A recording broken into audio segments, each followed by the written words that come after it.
As president, can we be assured that you will not keep classified or top secret data on a private and/or unsecured hard drive?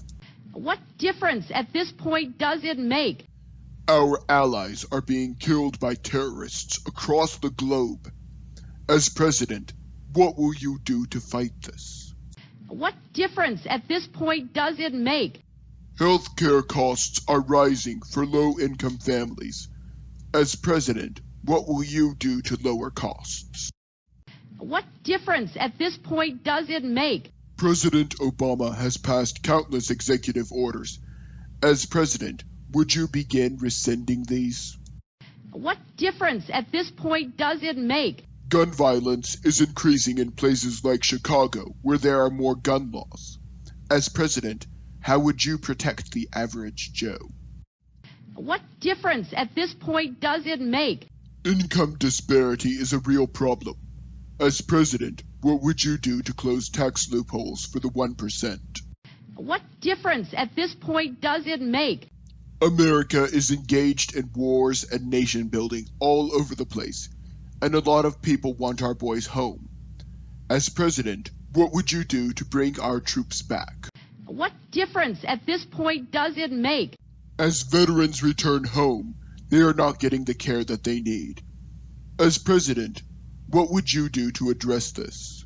What difference at this point does it make? What would you say is your greatest achievement thus far? What difference at this point does it make?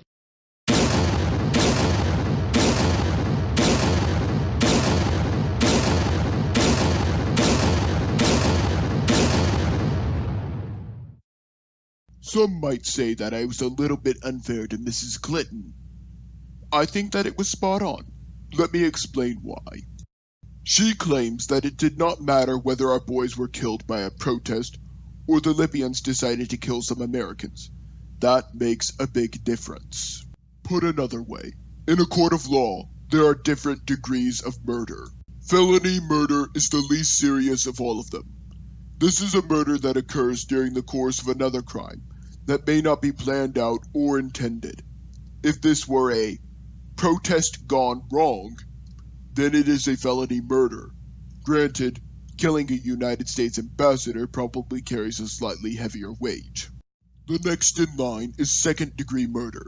This is a murder that is done but not planned out in advance.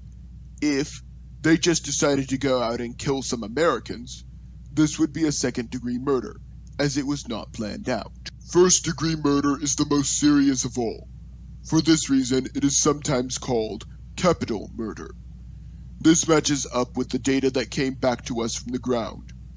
It was an attack that was specifically planned to take place on the anniversary of 9/11, with terrorists armed like soldiers. These terrorists were more than ready to give their lives during the attack. With the facts lined up, the attack in Libya was no accident. It does make a difference at this point, because it was terrorism, plain and simple. Clinton is unwilling to even call terrorism terrorism. Imagine what would happen if Michigan had taken the same position about their water in Flint. Governor Snyder, we have people sick all over Flint.